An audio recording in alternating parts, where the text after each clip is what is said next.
안녕하세요.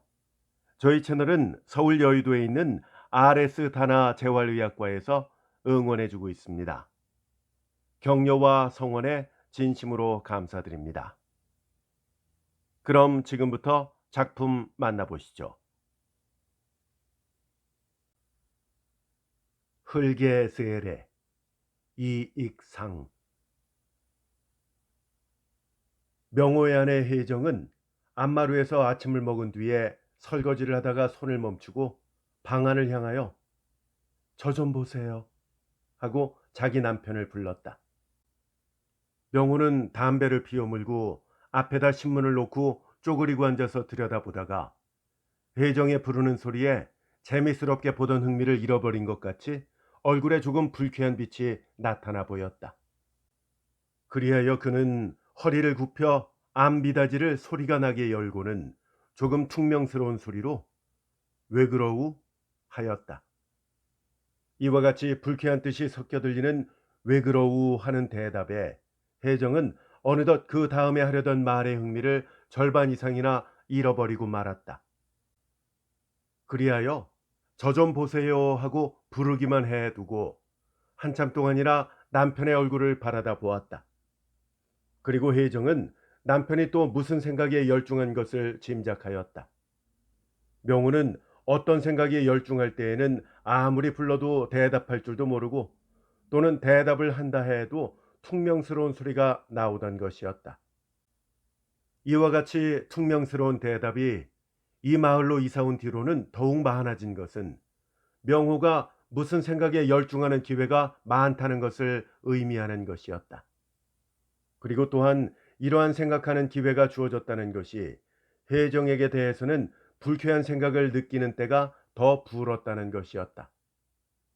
그들의 이전 생활도 그다지 긴장한 생활이라 할 수 없지만 이러한 시골로 내려오게 된 것은 조금 장유한 시일을 보내보자는 것이 동기가 되었었다. 그러나 유장과 흐리멍덩한 것은 이 명호에게서 거의 구별할 수 없는 형용사가 되고 말았다. "이걸 어떻게 하면 좋아요? 오늘은 밭을 좀 갈아야 할 것이 아니에요. 앞집 칠봉아범을 하루 동안만 사꾼으로 얻어볼까요?" 회정은 얼굴에 수심스러운 빛을 띄워가지고 이렇게 말하였다. 그런데 이 칠봉아범이라는 것은 명호 부부가 이 동리로 이사 오던 그날부터 서로 친하게 상종하는 다만 하나의 이웃 사람이었다.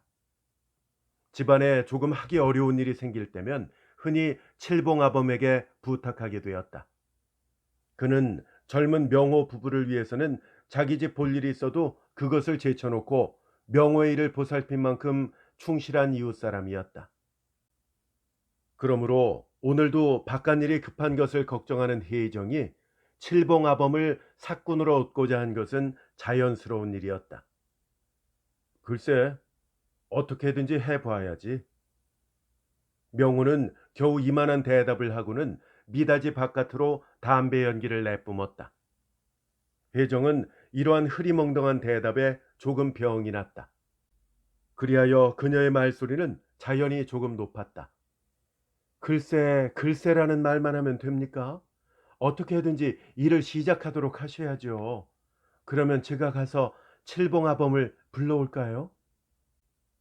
명호도 아침 일어날 때부터 밭을 갈아야 하겠다는 생각이 물론 없었던 것은 아니로돼 매양 무슨 일이든지 생각만 하고 바로 착수하지 못하는 것이 거의 병적으로 버릇이 되고만 그가 아내에게 재촉을 다시 당하면서도 속이 시원하도록 대답 한마디조차 오히려 하지 못하는 것은 어떤 특별한 이유가 있음직도 하였다. 그러나 물론 아내에게 대한 감정으로 나오는 것은 아니었다. 그 밖에 별다른 이유가 있는 것도 아니었다. 큰 의문으로 있는 것은 이렇게 생활을 해야만 할 필요가 어디 있을까라고 생각하는 것이었다. 명호는 한참 있다가 안마루로 나오면서 겨우 입을 떼어 말하였다. 글쎄, 그러면 불러오구려 하고 그는 다시 두 활개를 벌리고 기지개를 켰다. 소리를 높여서 하품을 크게 하였다. 혜정은 기지개 켜며 하품하는 남편의 얼굴을 유심히 흘겨보고는 숨을 한 번 크게 내쉬었다. 이 숨은 그 찰나의 그녀의 감정을 가려움 없이 표시한 것이었다. 그러고는 아무 말 없이 앞 토방을 돌아 부엌으로 들어갔다. 한숨은 왜 쉬는 거요? 명호는 부엌으로 들어가는 아내의 뒤를 바라보며 조금 불쾌한 말로 이렇게 물었다. 생각해 보세요. 한숨이 안 나오나. 어쩌면 모든 것을 그렇게 흐리멍덩하게 하십니까? 회정은 부엌에서 자순물통에 물을 떠 부으면서 이렇게 말하였다. 뭐가 흐리멍덩하다는 거요? 속 모르는 말은 이다음부터는 하지도 마시오. 하고 명호는 마루에서 마당으로 내려왔다. 이때 혜정은 자순물 그릇을 들고 다시 부엌에서 앞마루로 나왔다. 좀 생각해 보세요. 지금이 언젠지 아세요? 벌써 4월이 가까웠잖아요. 다른 사람들의 농사 짓고 사는 걸 좀 보시지요. 지금까지 아직도 밭을 그대로 둔 집이 어디 있습니까? 이왕에 이런 생활을 하신다면은 이것이나마 좀 의의 있게 하셔야 될 것이 아니에요?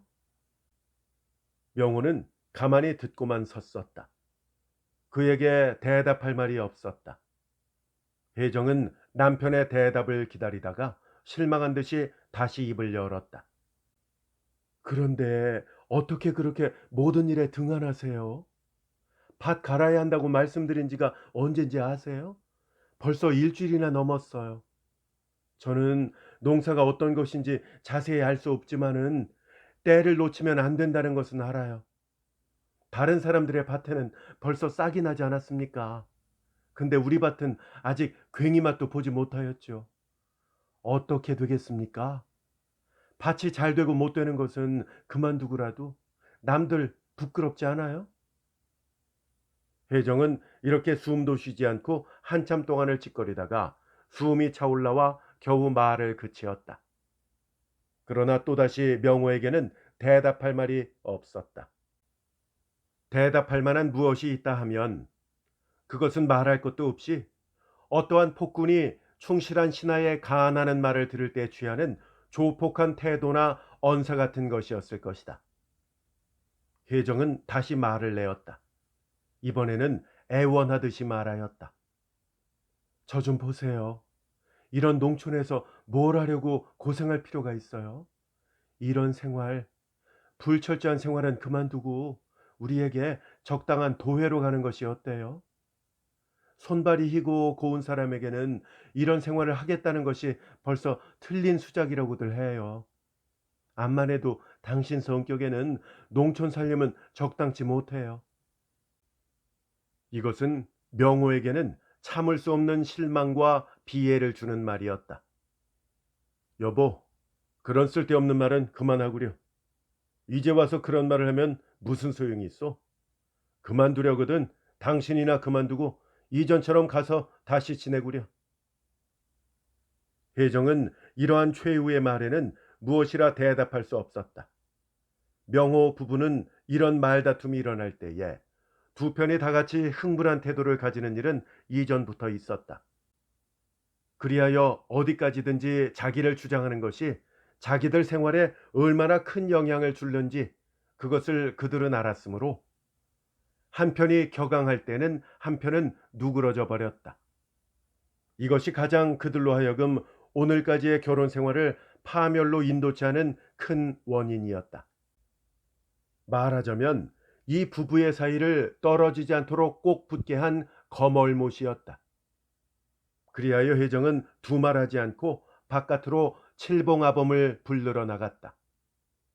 명호는 아무 대답 한마디도 못하고 초연히 바깥을 향하여 나가는 혜정의 그림자가 사리문 밖으로 사라질 때에 그는 기침을 크게 한 번 하였다. 명호의 이러한 기침은 그가 어떤 충동을 받거나 또는 흥분할 때에 보통 사람의 한숨이나 눈물을 대신하는 한 표정이었다. 그러나 조금 전에 한 기침은 사리문 밖으로 나간 아내에게 대한 것이 아니오. 말하자면 그가 스스로 인정하는 자기의 약한 성격에 대한 것이었다. 명호는 항상 자기가 자신의 행동을 조종할 만한 의지의 힘이 박약하여 필경은 아무 긴장한 맛이 없는 생활조차 마음대로 얻을 수 없는 것을 부끄럽게 생각하였다.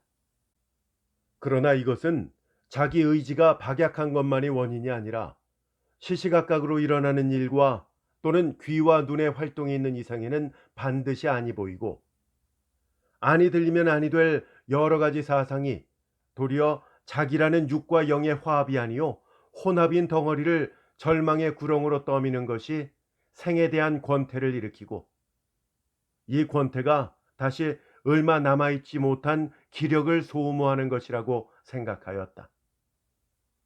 그리하여 많은 다른 소위 승리자와 같이 무엇이든지 이기고 나아가지 못하는 이 섬약한 의욕에는 증오를 아니 느낄 수 없었다.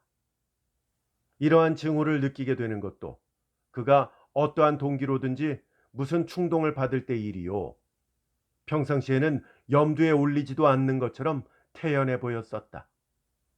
그러므로 이러한 흐리멍텅한 것은 결코 그 자신이 스스로 원하는 것이 아니요 자기의 힘으로는 어찌할 수 없는 것은 아니었다.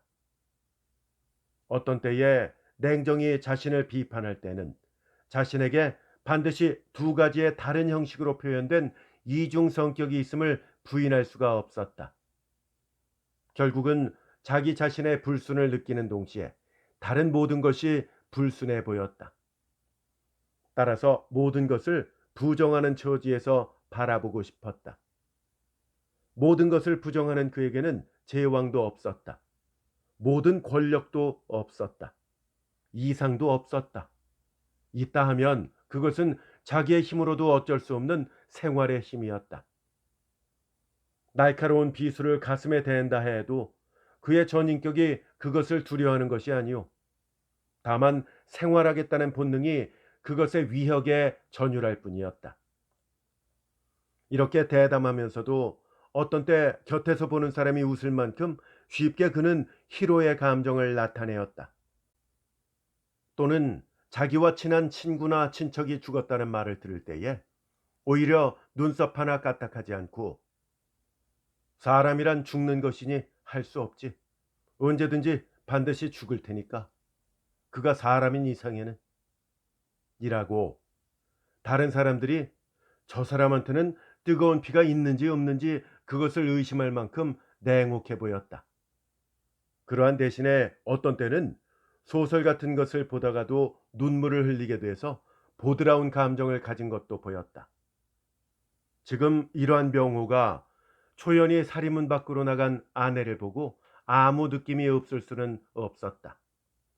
여러 가지 복잡한 감정 가운데 무엇이든지 한 가지가 정이 나타날 때였다. 그는 아내를 언제까지든지 그러한 고통에 두어서는 안 될 것을 더욱 간절히 느꼈다. 그는 사랑으로 들어갔다. 낡은 의복을 가려입고 다시 바깥으로 나왔다. 그가 사랑해서 옷을 갈아입는 동안에 아내는 칠봉의 집을 다녀서 벌써 돌아왔다. 회정은 헌옷을 갈아입고 사랑방에서 나오는 남편을 보고 이상스러운 생각을 하며 말하였다. 저 칠봉아범은 벌써 다른 데로 일 나갔대요. 그러면 오늘도 할 수 없이 틀렸습니다 그려. 여보, 칠봉아범이 없어도 염려 말구려. 오늘은 내가 일을 좀 시작해 보겠소. 하며 명호는 안마루 밑에서 헌 집신을 내어 발에 끼고 마당으로 나왔다. 회정은 남편의 차림이 하도 서둘러 보여서 한편 손으로 입을 가리고 웃었다. 남편의 하는 일이 갈수록 우습게 생각되었다. 일주일 전부터 밭을 갈아야 하겠다 하여 그와 같이 혀가 닳도록 말할 때는 글쎄 글쎄 하던 그때의 남편으로는 생각할 수 없었다. 그러나 그는 어떤 충동을 받을 때는 의외 일을 대담하게 하는 일도 없지는 아니하였으나 그것은 1년이나 2년에 한 번 볼는지 말는지 한 일이라 기괴히 아니 여길 수가 없었다. 그리고 어쨌든 혜정에게는 반가운 일이었다. 그녀는 도리어 먼저 남편에게 성나는 대로 함부로 말한 것을 뉘우쳐 생각하였다. 또 한 가지 마음에 적이 의심치 아니할 수 없는 것은 나는 밭 갈 수 없어. 귀찮아. 하고 밭 파던 괭이를 내던지고 흙 묻은 발로 방으로 뛰어들어가지는 아니할까 하는 것이었다. 정말이세요?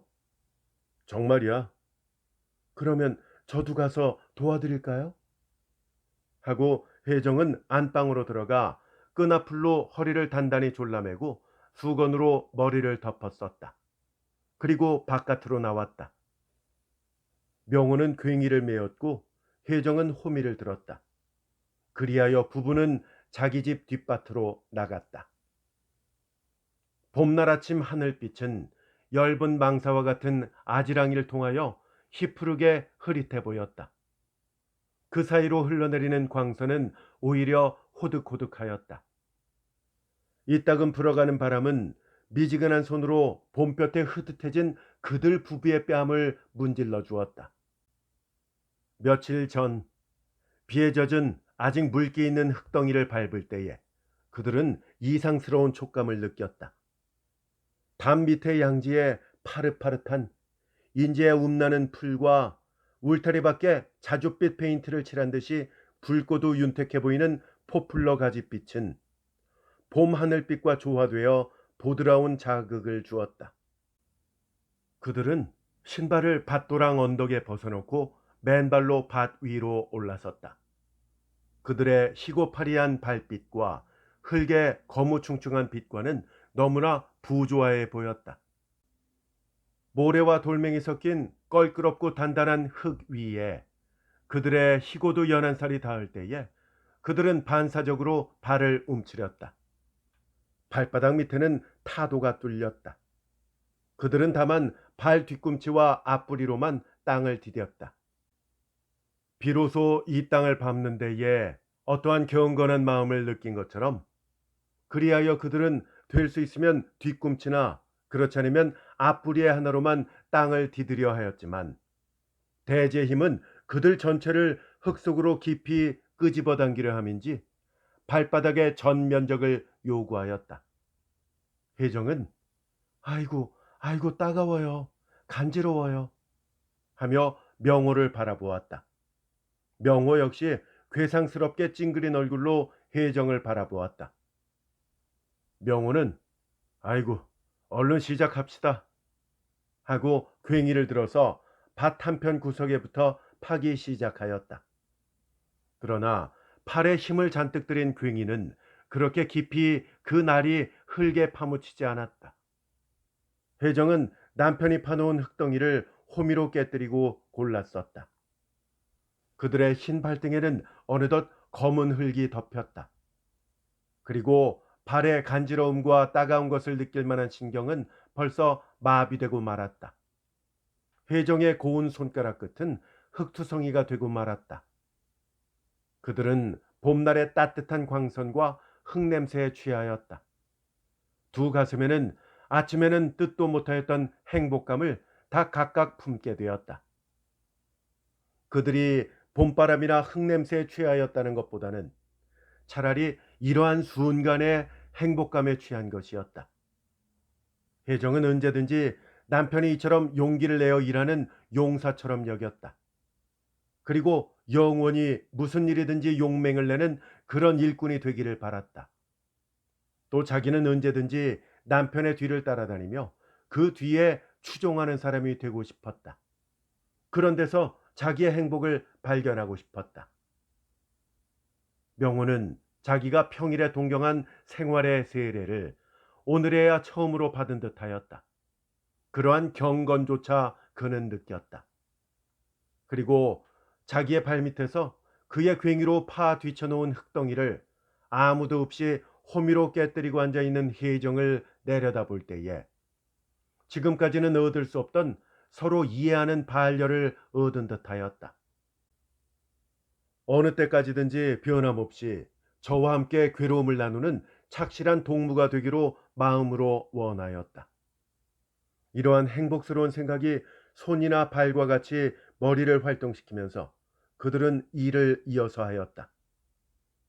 명호의 팔에는 힘이 풀어졌다. 그는 괭이로 땅을 짚고 뒤에서 흙덩이를 깨뜨리며 골라오는 철을 돌아다보며 더운 숨을 한 번 내쉬었다. 여보, 정말 힘드는구려. 암만 해도 손발이 흰 사람은 이런 일은 못 해먹겠소. 이렇게 말하고 명호는 바른 팔 소매로 이마에 땀을 씻었다. 혜정은 흙투성이가 된 두 손을 남편의 눈앞으로 높이 들고 말하였다. 이걸 좀 보세요. 저는 손가락이 다 닳았나 봐요. 몹시 아픈데요.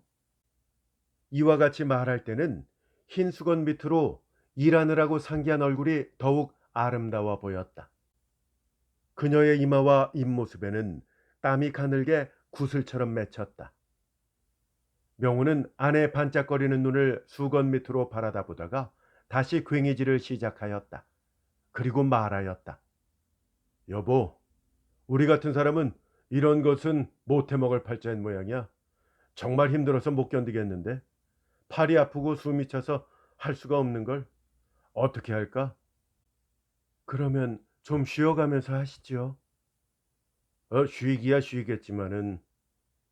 그렇지만은 누구든지 이런 일을 어렸을 때부터 해야만 되겠어요? 어쩔 수 없으면 누구든지 다 하게 되는 거지요. 그 누가 이런 걸 꼭 좋아서만 하겠소만은 먹고 살려니까 하는 거지요. 명호는 괭이로 큰 돌멩이를 파서 밭도랑 위로 올려놓으며 말하였다. 누구든지 이런 일을 하면 먹고 살 수 있을까? 그러면 당신이 지금 밭을 파고 있는데요. 이런 일을 한 것만으로도 얻어먹고 살겠어요? 다른 사람에게는 이런 일을 하는 것이 생명을 얻으려는 노력이지만 우리들에게는 이것이 유희나 위안거리밖에 안 되는 것 같은데 그렇지 않아요? 혜정은 가쁜 숨을 쉬어가며 이렇게 말하였다. 이 말에 명호의 가슴은 무슨 비수에나 찔린 것처럼 아팠다. 그러면 지금 하는 일이 장래의 생활을 얻으려고 미리부터 준비해두는 노동의 연습이라면 어떨까? 그러면 우리가 지금 하는 일이 다른 사람들이 일평생 사업으로 여기고 노력하는 그 사업의 신성을 더럽히는 일이 없게 되겠지. 그리고 자기가 생활에 대한 어떤 기능을 얻게 되는 셈이지. 명호의 말이 끝나자 혜정은 빙그레 웃으며 그러면 다른 사람들의 신성한 직업을 유희로 하는 것과 같은 모독은 없겠지요? 우리의 태도를 변호하는 말만이 물론 아니겠지요? 라고 하였다. 명호도 따라 웃었다. 명호는 농촌으로 돌아오던 날부터 마음속에 여러 가지 갈등과 모순을 느꼈다. 이것은 자기의 일한 보수가 넉넉히 생활을 지탱치 못하고 다만 부모의 약간 유산으로 그날을 지낸다 하면 도리어 다른 사람이 생존을 위해서 일하는 그 직업의 신성한 것을 모독함이 아닌가 생각함이었다. 처음에는 자기가 농촌으로 돌아간다는 것이 무모한 일이라 하였다. 농촌에 파묻히는 그것보다도 자기에게는 적당한 다른 무엇이 반드시 있을 것이라고 생각하였다. 헬쑥한 살 밑에서 새파란 심줄이 줄기줄기 비치는 손을 들여다볼 때에 또는 아내의 고운 얼굴빛과 연약한 태도를 바라볼 때에 그러한 느낌이 더욱 간절하였다. 그리고 또 그 사상으로서 톨스토이의 참회 생활 가운데에 농부 노릇한 것과 또는 일본의 어떤 장군이 농부를 모방해서 똥통을 메었다는 것을 다른 사람의 직업을 유의시한 것이라 하여 위선이라 단정을 내린 자신으로 이런 모독을 다시 하게 된 것을 인생의 어떤 보복이라 하였다. 그런데 자신의 이 사회에 대한 조그만 불평 또는 여러 사람 가운데에 뜻을 얻지 못하였다는 실망 그것만으로 온 인생에 대한 자기의 인생관이 변하게 돼서 이런 농촌을 찾게 된 것은 냉정한 생각이 그를 애워쌀 때는 그러한 소극적인 행위를 그의 양심은 부인하였다. 그리고 또는 자신이 어떤 개념 생활에 열중했던 그로서 한편 호주머니에 폭탄을 넣고 다니는 테러리스트가 되지 못한 것은 큰 유감이었다. 그의 천연의 유나한 성격이 그것을 허락지 아니하였다.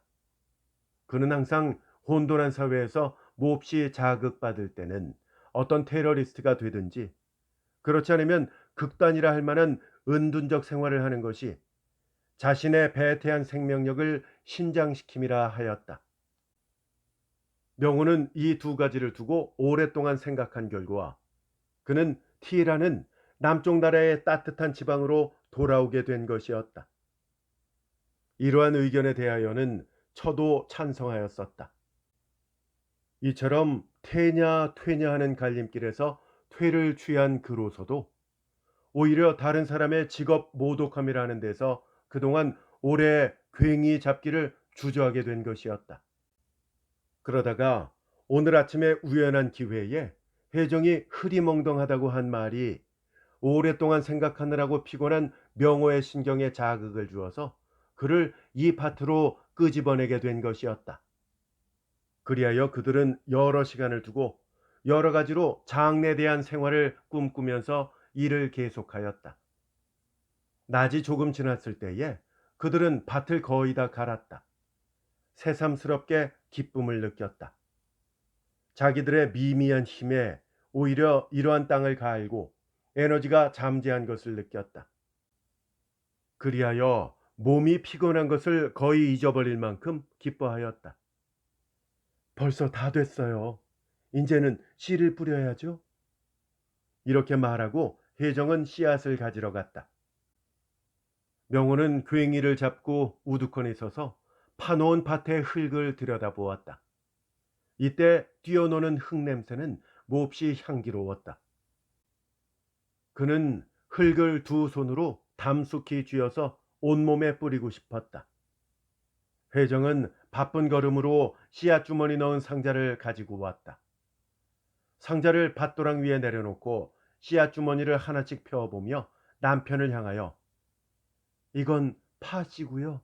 이거는 아우개씨, 이것은 상추씨 하고 일일이 그 씨앗의 이름을 일렀다. 그리고 다시 혜정은 밭도랑으로 다니면서 그 씨앗을 뿌렸다. 명호는 담배를 피워 물고 우두커니 서서 바라보았다. 당신은 씨를 잘 뿌리는구려. 언제 그렇게 배웠어? 우리는 암만 해도 그렇게 고르게 뿌리지는 못할 것 같은데. 저는요, 어렸을 때 이런 거 하는 거를 퍽 좋아했었어요. 그래서 학교 다닐 때도 저희 집 넓은 데서 씨는 제가 다 뿌렸어요. 하며 혜정은 허리를 굽히고 이리로 저리로 돌아다니며 줄줄이 뿌렸다. 다시 그 위에 흙을 10개 손으로 흩으며 덮었다. 그녀는 이렇게 해서 간밭에 거의 다 씨를 뿌리고 겨우 한 평쯤 되는 데를 밭 한편에 남겨두었다. 그리고 손을 털고 숨을 길게 쉬고 나왔다. 이것을 보고 섰던 명호는 이상스러웠던지 물었다. 거기는 왜 그대로 남겨두어? 뿌리려면 아주 다 뿌려버리지 그래? 혜정은 웃으며 대답하였다. 저기엔 꽃을 심으려고요. 응? 꽃은 심어서 뭐 하려고? 명호는 속으로 여자란 것은 역시 언제든지 이런 것인가 생각하였다. 꽃 좀 심으면 안 되나요? 입으로 먹는 것도 좋지만은 눈으로 보는 것도 좋지 않아요? 혜정은 이렇게 말하며 남편의 얼굴을 바라보았다. 해는 낮이 훨씬 지났다. 볕은 그러나 아직 후투하였다. 흙냄새는 그들을 취하게 하였다. 밤이 되었다. 처음으로 해본 하루 동안의 일에 명호 부부는 대단히 피곤하였다. 팔다리가 뻣뻣하였다. 굴신할 수 없이 아팠다. 그러나 그들은 바로 자지 않고 사랑방에서 이야기를 하였다. 명호와 혜정은 책상을 한가운데 두고 앉았다. 혜정은 그날 서울서 온 신문을 보고 명호는 일기책을 앞에 놓고 오늘의 일기를 썼다. 사랑방이라고는 해도 이름이 좋아 사랑방이지 실상은 도회지에 있는 행랑방만도 못하였다. 천정이 낮아서 키가 조금 큰 사람은 방 안에서 허리나 다리를 굽혀야 걸어 다닐 만하였다. 그러나 도배한 지가 얼마 아니 되는 거로 다른 시골 빵처럼 그렇게 어두컴컴한 기운은 적었다. 방 안의 넓이가 좁고 도배한 지가 얼마 아니 되었다는 것이 조그만 램프불도 오히려 더욱 밝아 보이게 하였다. 방 안에 늘어놓은 것은 다만 책을 가지런히 넣은 책장과 흰보로 덮은 책상이었다.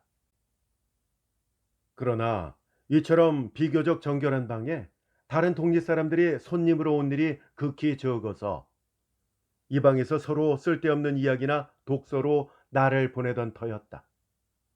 그리하여 명호는 흔히 저녁이면 자기 아내와 함께 밤이 깊도록 웃음 짓는 일도 많았다. 실상은 이 방이 내실인지 사랑인지 알 수 없었던 것이었다. 더욱 혜정이 이 방으로 나오게 된 것은 안방보다 등불이 훨씬 밝은 까닭이었다. 그리하여 일할 것만이 있고 다른 찾아온 사람이 없으면 반드시 사랑방으로 나왔다. 혜정은 신문 든 손을 등불에다 비춰보더니 이것 좀 보세요. 손이 부르텄습니다. 하고 명호의 앞으로 내밀었다. 거참 안 됐구려. 그대로 가만두시오. 건드리면 안 돼요. 명호는 이렇게 말하고 자기의 손바닥을 들여다보았다. 자기 손도 부르터서 물이 잡힌 것을 발견하였다.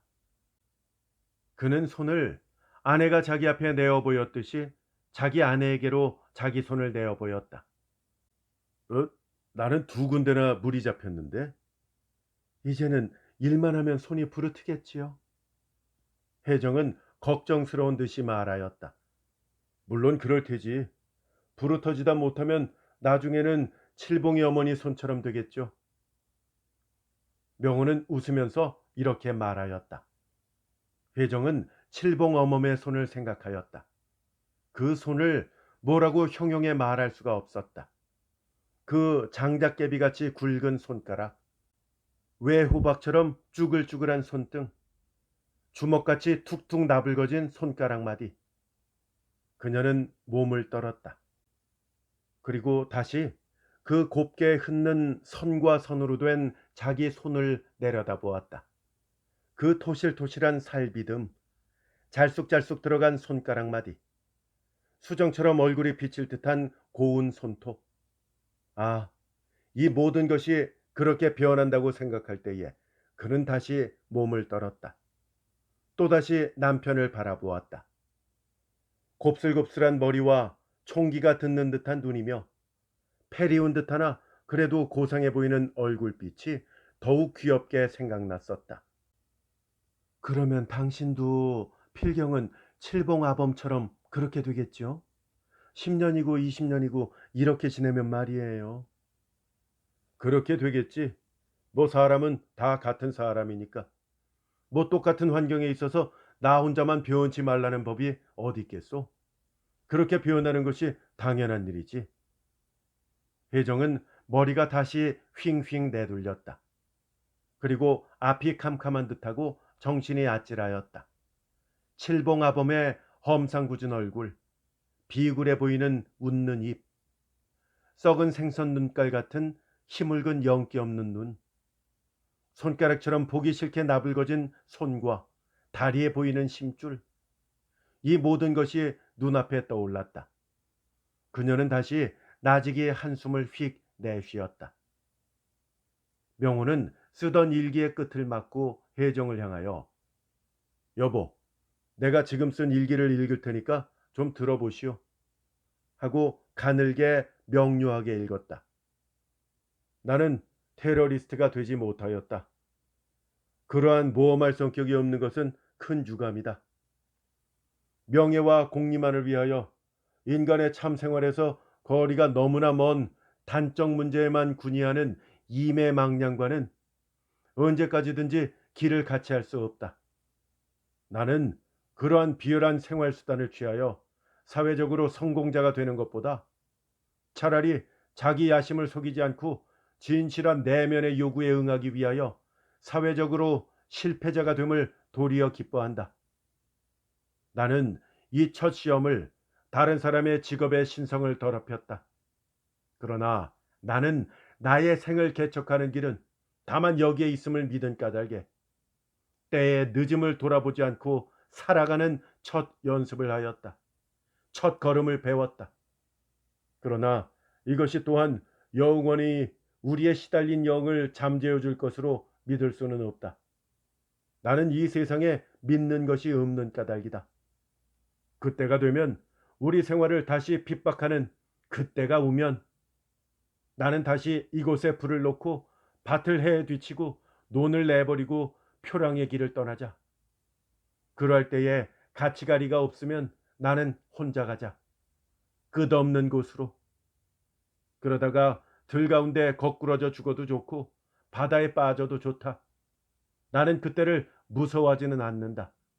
그때를 도리어 반겨 맞이하자. 그때야말로 내외 모든 문제를 해결해 줄 테니까.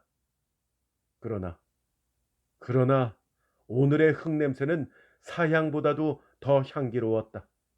나는 언제든지 그러한 흙냄새를 맡고 싶다. 나는 비로소 흙의 세례를 받았다.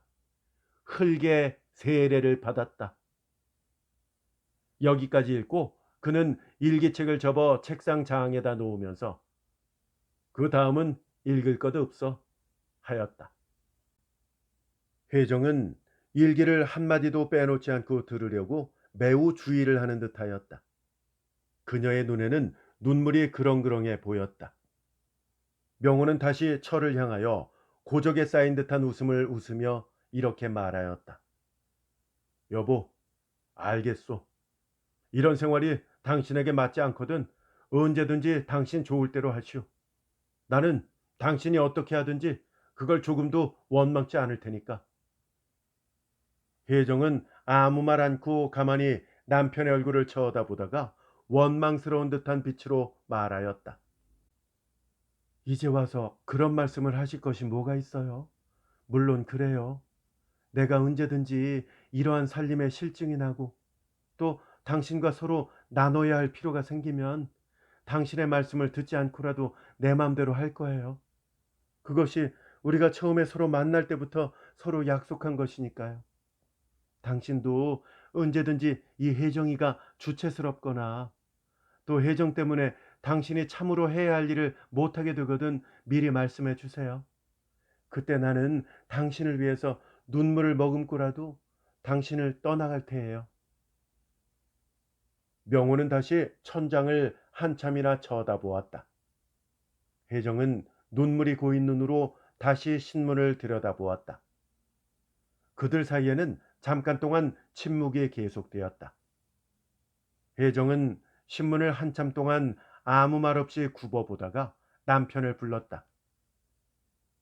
이것 좀 보세요. 정숙이가 벌써 시집을 가서 훌륭한 가정의 주부가 될 모양이에요. 이렇게 말하고 혜정은 신문을 자기 남편 앞에 내놓았다. 명호는 아내가 가리키는 곳을 내려다보았다. S 신문의 가정란에 서양식으로 꾸민 서재를 배경으로 삼고 찍은 정숙 부처의 사진이 있었다. 그리고 그 기사에는 두 사람이 다 사회적으로 의의 있는 사업을 한다는 것이 조금 과장되게 쓰였었다. 그리고 특별히 정숙은 여류 문학가라는 것을 기재하였다. 벌써 정숙이가 사회 명망 있는 여류 작가가 되었네요. 사회적으로 성공한 사람들은 근본이 다른 거예요. 왜? 정숙이는 저보다 나이도 어리지만은 학교를 졸업할 때까지 그 사람의 참속은 모르고 지내왔어요. 졸업한 뒤에야 물론 서로 그뿐이었죠. 명호는 이와 같은 처의 말에 어떤 의욕이 이것을 말하게 한 것을 알았다. 그의 마음에도 아직도 자기 명망이라는 것을 무엇보다도 좀 더 날려보자는 본능이 대단히 굳센 것을 짐작하였다.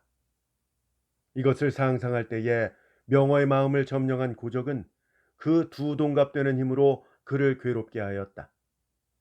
명호는 다시 눈을 감았다. 회정은 가만히 앉아서 신문을 보다가 우리가 이대로 여기서 늙어 죽을 때까지 아무도 알 사람이 없겠지요? 이 동네 사람 외에는요. 그리고 알아보려고 하는 사람도 없겠지요. 그저 어떤 늙은이와 늙은이가 살다가 죽었다고 하겠지요. 혹 자손이 생긴다면 그것들이 조금 섭섭한 생각을 하다가 얼마 지나면 그대로 잊어버릴 거예요. 그렇죠? 명호는 아무 말 없이 있었다. 그들은 정신이나 육체에 한 가지로 피로를 느꼈다. 어둠의 장막이 고적과 싸우는 두 혼을 덮었다. 이익상 작가의 단편소설 흙의 세례였습니다. 끝까지 함께 해주셔서 대단히 감사합니다. 안녕히 계십시오.